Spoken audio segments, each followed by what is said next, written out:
Teremos agora o canto de aclamação Evangelho. Aleluia, aleluia. Os tocheiros levam o incenso também até o bispo, onde ele... O bispo vai deitar o incenso, depois o diácono pede a bênção e se dirige para o ambão onde será proclamado o Evangelho. Guarda sua palavra fielmente. Aleluia, aleluia, aleluia, aleluia.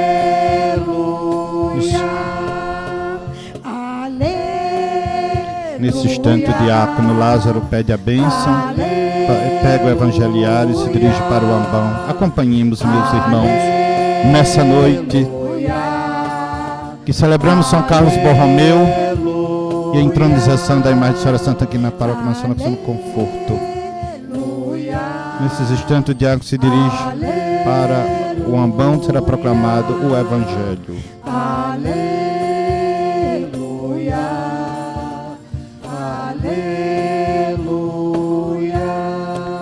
Igreja repleta de fiéis, gente que vieram de Resende, os pais dos coroinhas, de servas do altar, assembleia repleta de fiéis celebrando esse dia. O Senhor esteja convosco. Proclamação do Evangelho de Jesus Cristo segundo Lucas.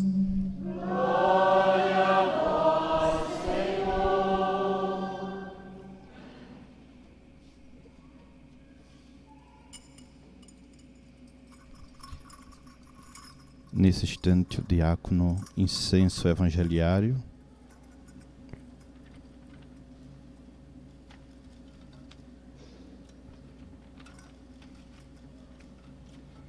Depois de incensar o evangeliário, ele vai proclamar. Escuta com atenção o que Jesus fala para nós nessa noite. Naquele tempo, Jesus dizia aos discípulos: um homem rico tinha um administrador que foi acusado de esbanjar os seus bens. Ele o chamou e lhe disse: o que é isto que eu ouço ao teu respeito? Presta conta da tua administração, pois já não podes mais administrar meus bens. O administrador, então, começou a refletir: o Senhor vai tirar a administração. O que eu vou fazer? Para cavar não tenho forças, mendigar não tenho vergonha. Já sei o que fazer. Para que alguém me receba em sua casa, quando eu for afastado da administração. Então ele chamou cada um dos que estavam devendo ao seu patrão e perguntou ao primeiro: quantos deves ao meu patrão? Ele respondeu: 100 barris de óleo. O administrador disse: pega a tua conta, senta-te depressa e escreve 50. Depois ele perguntou ao outro: e tu quanto deves? Ele respondeu: 100 medidas de trigo.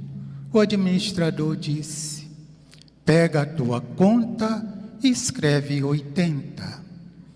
E o Senhor elogiou o administrador desonesto, porque ele agiu com esperteza. Com efeito, os filhos deste mundo são mais espertos em seus negócios do que os filhos da luz. Palavra da salvação.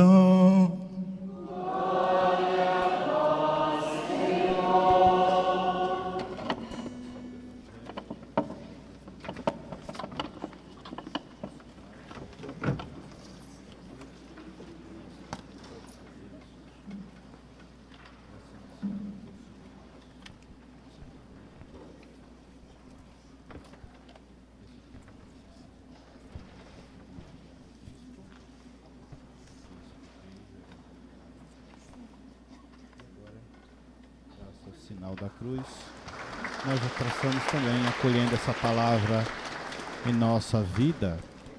Agora vamos meditar, comungar da palavra de Deus, a reflexão, o nosso bispo diocesano, Dom Luiz Henrique. Ouçamos com atenção.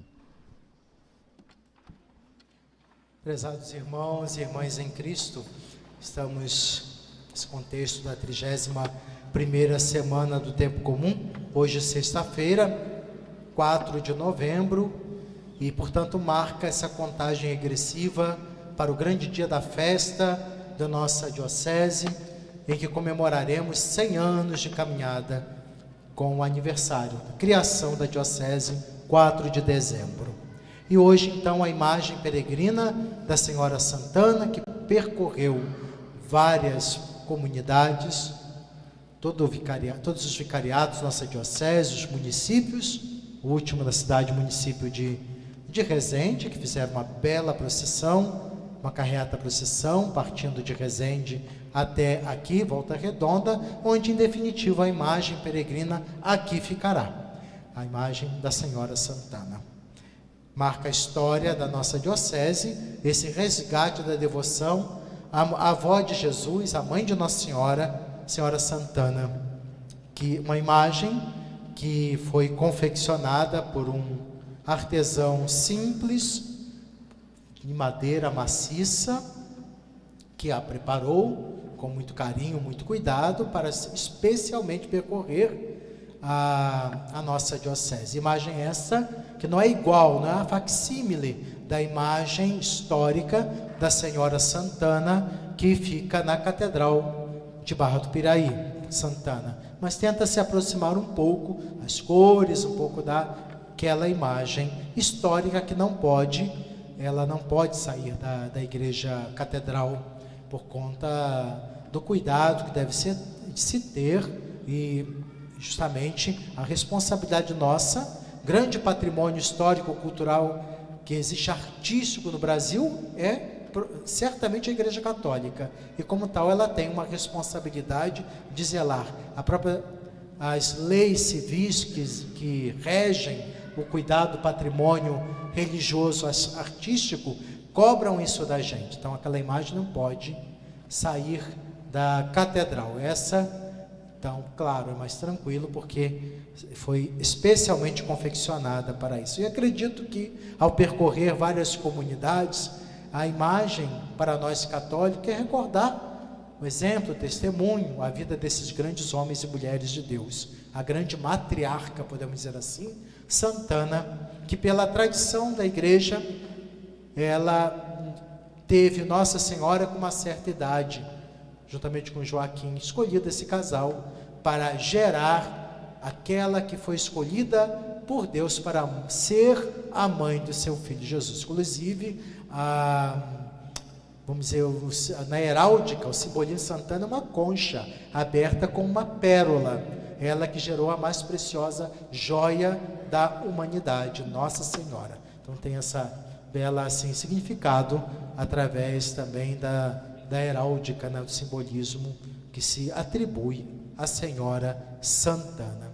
Hoje, então, a primeira leitura, que nós não escolhemos leituras específicas para essa missa conclusiva da peregrinação da Senhora Santana, mas as leituras próprias que a Igreja nos apresenta nessa sexta-feira, 31ª semana do Tempo Comum, e é a primeira leitura, uma carta que São Paulo dirige à comunidade dos filipenses, e convida aquela comunidade: sejam imitadores de Cristo. É claro que a nossa vida toda é nos empenhar em sermos imitadores de Cristo, e através do próprio exemplo de Paulo. Por que ele se coloca como exemplo? Porque ele tem a convicção pessoal de estar se empenhando cada dia, São Paulo, ser o imitador do seu mestre Jesus. Isso não era estranho na época, naquele período, porque os mestres daquele tempo se apresentavam como imitadores dos seus discípulos, procuravam dar testemunho e exemplo para que eles o seguissem. Claro que São Paulo quer que todos nós tenhamos como grande exemplo Jesus, mas ele se coloca também para nós como exemplo daquele que, como ser humano, como nós, com suas lutas, fragilidades, desafios, se esforça em seguir Jesus Cristo. Sigamos a Jesus também, como os grandes homens e mulheres ao longo da história, que não mediram esforços para serem discípulos do Senhor. Então, parece até um pouco presunçoso o que diz São Paulo, sei de meus imitadores, mas não é isso não. Na antiguidade tinha esse sentido mesmo, aqueles que exerciam uma autoridade espiritual, pessoas seguiam por causa dos seus ensinamentos, tinha um pouco essa dimensão de seguimento. Agora ele lembra também, como Paulo é um exemplo positivo, e nos devemos esforçar para ser bons exemplos, de modo a outros buscarem o Senhor, ele cita os exemplos negativos, os inimigos da cruz de Cristo, são aqueles que, mesmo tendo na boca a palavra de Jesus, não procuram, não se esforçam em testemunhar com a vida Cristo Jesus. Os que pautam sua vida nas coisas terrenas, falam os imitadores da carne, os que têm uma vida autossuficiente, estão fechados à palavra de Deus. Então, São Paulo fala para nós o seguinte: quem vamos imitar? Quem iremos seguir? Seguir a Jesus Cristo, acima de tudo.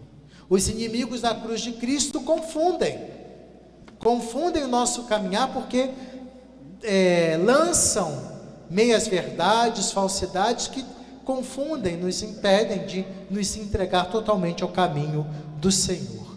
Então, o que nos apresenta Jesus, São Paulo, é coerência. Nos esforcemos na coerência e fidelidade ao Evangelho. A preocupação de Paulo dos inimigos da cruz de Cristo é porque, no contexto da vida da comunidade, os inimigos da cruz de Cristo podem causar um grande estrago pela divisão, pelas separações. Aqueles que são imitadores de Cristo fomentam a comunhão, a unidade, o respeito, os esforços de fidelidade, motivam os outros a seguir o caminho de Cristo. Os inimigos da cruz de Cristo desvirtuam este caminho. São aqueles que se autopromovem em nome do Evangelho, que não seguem Cristo na humildade, que não procuram ser verdadeiros seguidores de Cristo, nos esforços, no empenho de combater o bom combate. Pelos frutos é que vamos discernirem os que vivem com honestidade a religião, os que falseiam o caminho da religião em proveito próprio. Então, peçamos muito ao Senhor, sermos bons imitadores dele, jamais seguir o caminho dos inimigos da cruz de Cristo e nos apoiar mutuamente, sermos bons seguidores do Senhor. Coerência, fidelidade, comprometimento com o Evangelho. Já no Evangelho, de uma certa forma, Jesus nos fala: acordem, convertam-se enquanto é tempo, se esforcem, não meçam esforços para seguir o caminho da conversão. Isso que nós vamos entender através dessa parábola, que fala do uso dos bens. Causa um certo embaraço, porque no primeiro momento parece que Jesus está elogiando um administrador desonesto, louvando uma pessoa desonesta. A intenção da parábola não é essa, não tem uma intenção moral, mas sim uma chamada de atenção. Também no aspecto ético também, mas não falando do aspecto moral daquele administrador infiel, mas o aspecto ético trabalha na conversão, na mudança, na reavaliação das atitudes.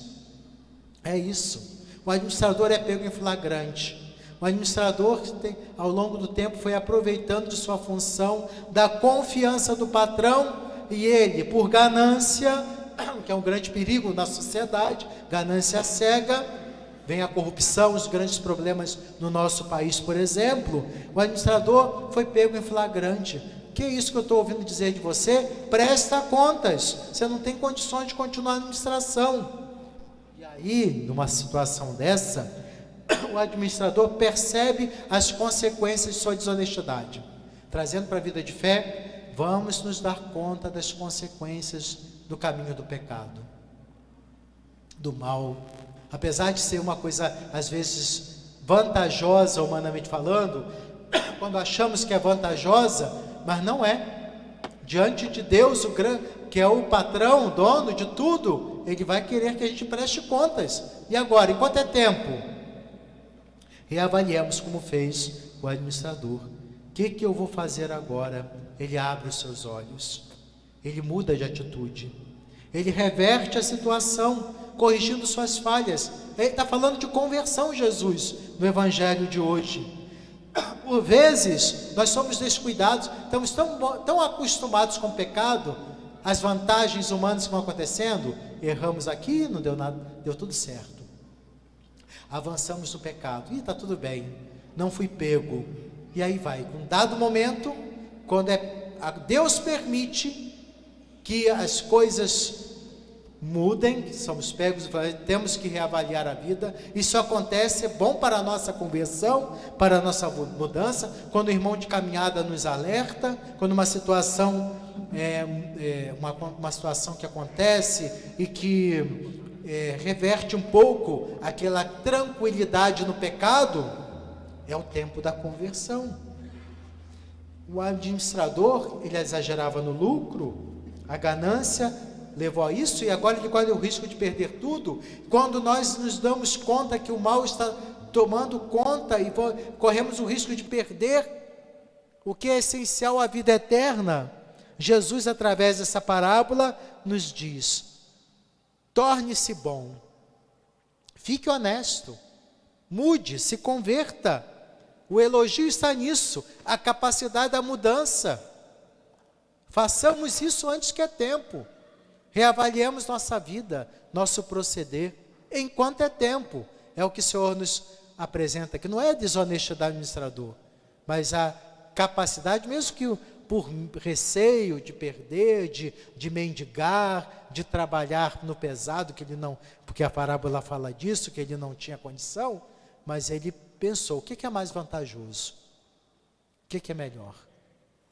Ele preferiu perder nessa vida para ganhar mais na frente. Então, para o cristão é isso. A gente perde, entre aspas, aquilo que hoje nessa vida parece que é mais atraente, para ganhar muito mais na eternidade, no céu. É isso que nos coloca o Senhor. Então vamos refletir sobre o nosso caminhar, o que está me impedindo de enxergar com o olhar da fé, um caminho mais autêntico, imitadores de Cristo, servidores do Evangelho. O que me atrapalha? Mudemos de vida, nos convertamos, reavaliemos nosso proceder, para que haja mais coerência na nossa vida de fé, nossa vida religiosa. Assim caminhemos, mesmo que em certas situações, a realidade do pecado, o mal, as tentações são muito fortes, não desanimemos. A graça de Deus nos sustenta. O importante é não desistir, caminhar, confiança na misericórdia do Senhor, e mesmo que os passos sejam um pouco vacilantes, pequenos, vamos dar passos na conversão, na busca contínua, incessante nossa, de sermos bons imitadores de Cristo, não inimigos da cruz de Cristo. Sejamos aqueles que procuram viver o autêntico discipulado do Senhor. Amém.